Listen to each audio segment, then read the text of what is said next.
नमस्कार, मैं राकेश रेजा बाजार पर आए के इस एपिसोड में आपका स्वागत करता हूं। बाजार पर आए में हम लोग चर्चा करते हैं ग्लोबल मार्केट्स की, ग्लोबल इवेंट्स की। हम लोग चर्चा करते हैं निफ्टी और बैंक निफ्टी की। हम लोग चर्चा करते हैं क्रूड, डॉलर और गोल्ड की। हम लोग चर्चा करते हैं कुछ स्टॉक्स की जहां आप आने वाले कुछ दिनों में इन्वेस्ट या ट्रेडिंग करके अच्छा पैसा कमा सकते हैं।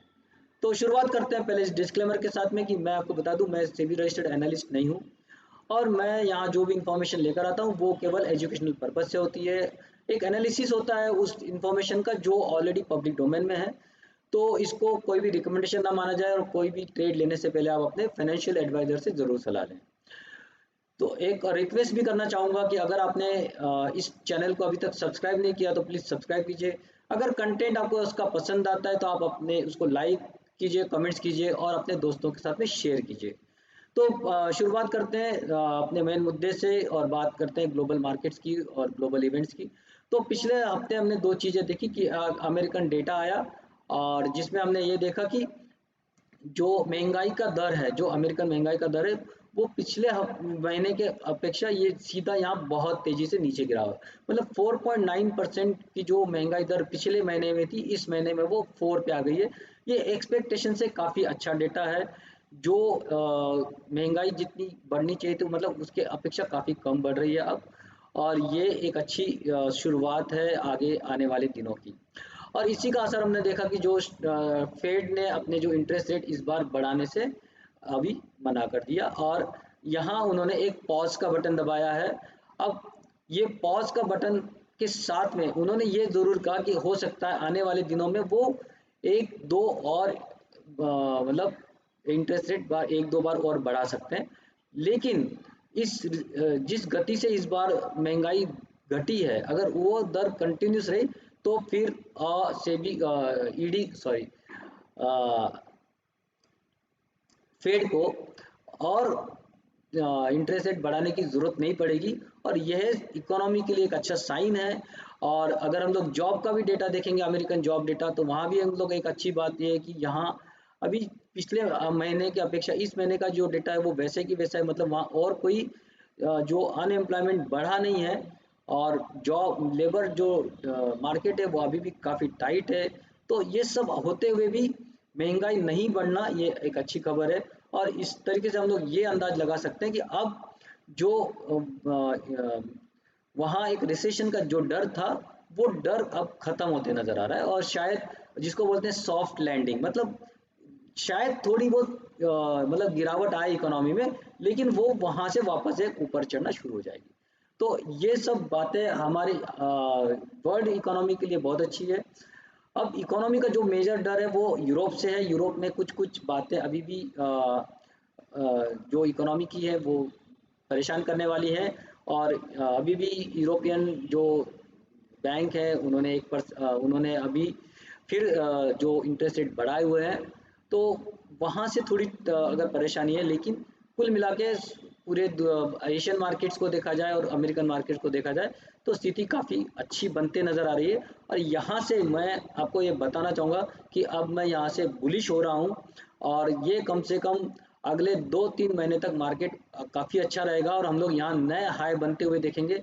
19,000 से लेके ये पहली चीज़ है कि इस हफ्ते हम लोग 19,000 को टच करेंगे और ये जो अ, अगला अगले 2-3 महीने में हम लोग इसमें 19,500 और 20,000 तक के भी आंकड़े को पार करते हुए दिख सकते हैं। दिवाली तक हम लोग, हो सकता है दिवाली के पहले एक गिरावट आए, लेकिन उसके पहले हम लोग एक नया हाई बनते हुए देखेंगे। तो आप लोग इवन जो आगे आने वाली गिरावट भी है वो भी हमारे लिए एक फिलहाल के लिए उतनी डरावनी नहीं होगी ऐसा मुझे लग रहा है। पर उन जैसे जैसे हमारे पास में वक्त आएगा मैं उसके हिसाब से आपको अपडेट करता रहूँगा। पर फिलहाल आप लोग बुलिश रह सकते हैं मार्केट पे और स्टे इन्वेस्टेड, नया भी बाय कर सकते हैं और आराम से इसमें पैसे बनते हुए आपको नजर आएंगे।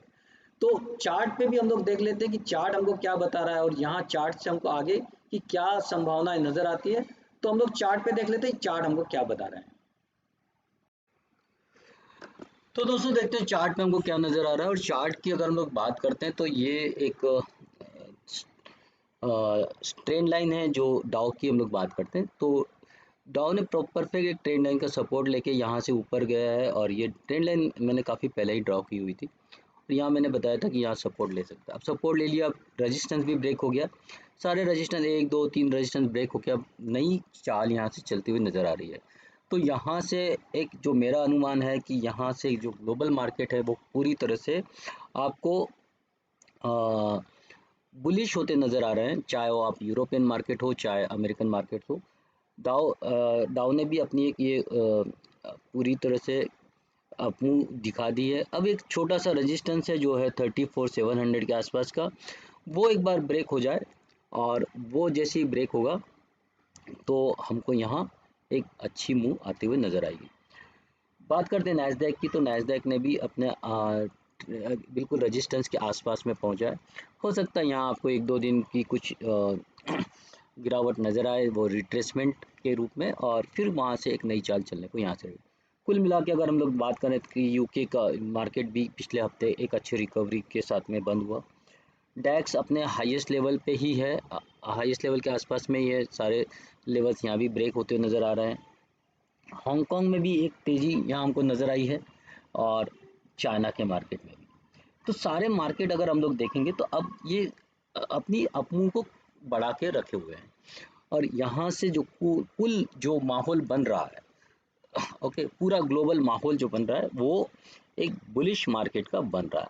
और यहाँ देखेंगे कि जो निकाई है उसने नया हाई भी बना लिया है, और इन सब के चलते अब हम लोग बात करेंगे पहले उन तत्वों की जो मार्केट की दिशा में आपको हेल्प करते हैं समझने के लिए।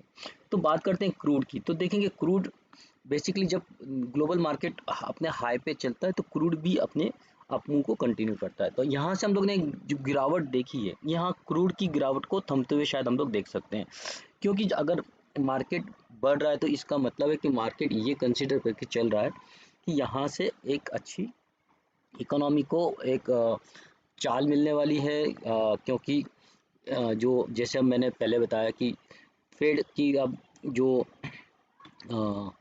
इंटरेस्ट रेट बढ़ाने की जो अभी तक की गति है वो उसको अब यहाँ एक पॉज मिला है। अब ये पॉज मिला है, भले ही फेड ने कहा कि वो 1-2 रेट और बढ़ा सकता है, लेकिन ये डिपेंड करता है कि क्या इंटरेस्ट रेट सच में बढ़ाने की ज़रूरत पड़ेगी या नहीं पड़ेगी। तो इन सब का देखते हुए कि अगर इकोनॉमी को अच्छी गति मिलती है और रिसेशन का डर खत्म होता है तो क्रूड में वापस से एक उछाल आ सकता है, और यहाँ से हमको यहाँ से बाय करके चलना है। तो पर्टिकुलर इस वीक के लिए हम लोग बात करेंगे, तो इस वीक में हमको 5852 के लेवल के ऊपर जैसे हम लोग निकलते हैं वहाँ बाय करके चलना है। फिर आपके टारगेट होंगे 5929 और 6052। इन केस ट्रेड प्राइस अगर नीचे आती है और 5791 के नीचे अगर ये ट्रेड करना शुरू करती है तो फिर 5717 और 5648 ये दो टारगेट्स आपको यहाँ अचीव होते नज़र आ सकते हैं। यूएसडी आईएनआर की बात करेंगे तो यहाँ डॉलर कमज़ोर हुआ है, और डॉलर कमज़ोर होने की वजह से हमने देखा कि ये एक तरह से हमारे अर्थव्यवस्था के लिए बहुत अच्छी बात है, क्योंकि हमारा बहुत सारा पैसा ऑयल को बाय करने में चला जाता है, और अगर डॉलर की कीमत कम होती है और रुपया में थोड़ी बढ़ोतरी होती है तो ये हमारी इकोनॉमी को थोड़ा सा और स्टेबिलिटी दे सकता है।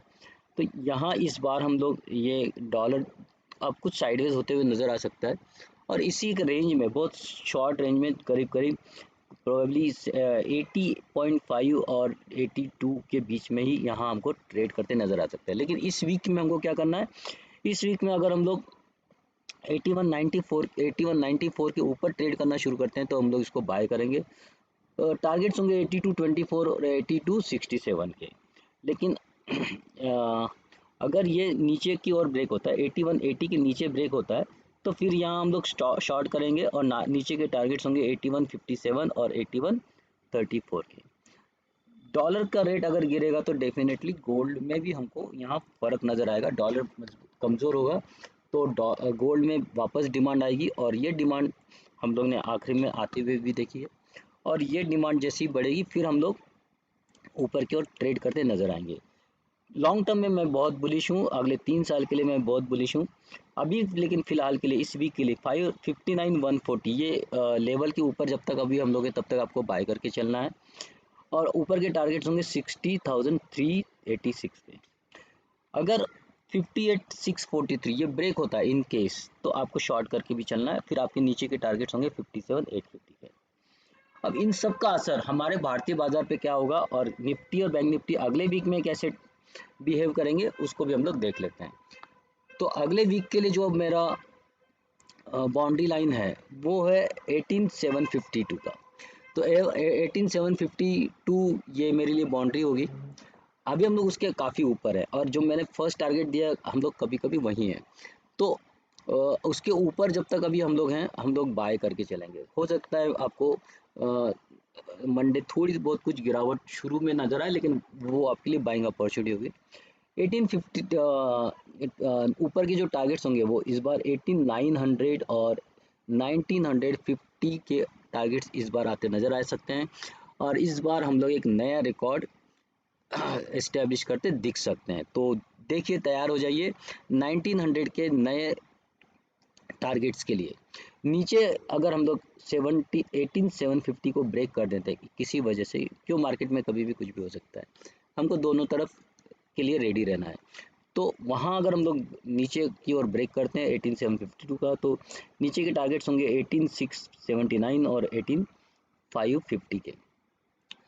अगर आप स्ट्रैंगल बनाना चाहते हैं, ऑप्शन में ट्रेड करके स्ट्रैंगल स्ट्रेटेजी आप एस्टेब्लिश बनाना चाहते हैं, तो आप यहाँ 19,100 का कॉल बेच के और 18,500 का पुट बेच के अपनी स्ट्रैंगल की स्ट्रेटेजी बना सकते हैं। बैंक निफ्टी की अगर बात करें तो बैंक निफ्टी में हमारा जो अभी भी एक रेजिस्टेंस है वो 44,000 का है।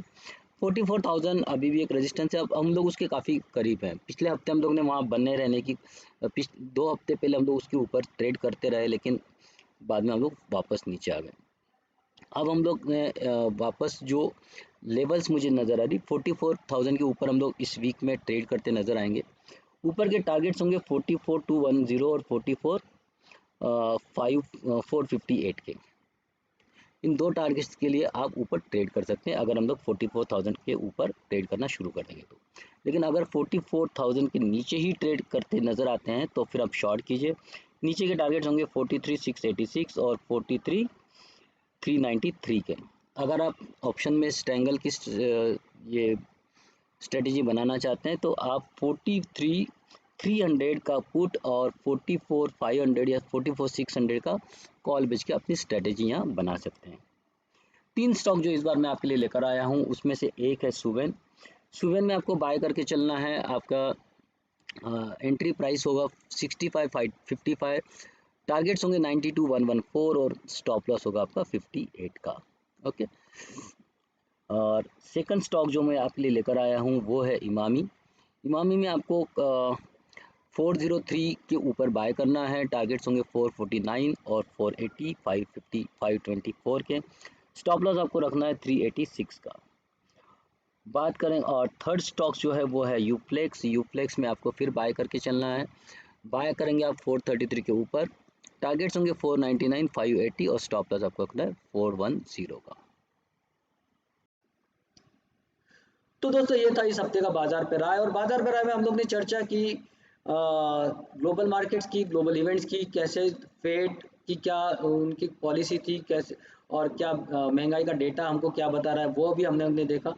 हम लोग ने देखा कि निफ्टी बैंक निफ्टी में क्या संभावनाएं बन रही है और आपको वहाँ क्या करना है।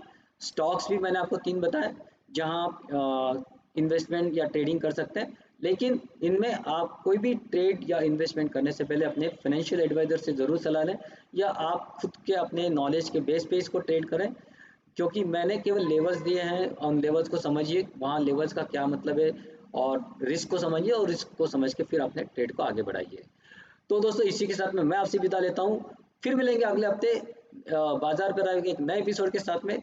लेकिन बीच के हर दिन हम लोग मिलते हैं मॉर्निंग बुलेटिन के साथ में, जहाँ मैं आपको इंट्राडे निफ्टी और बैंक निफ्टी के लेवल्स के बारे में बताता हूँ।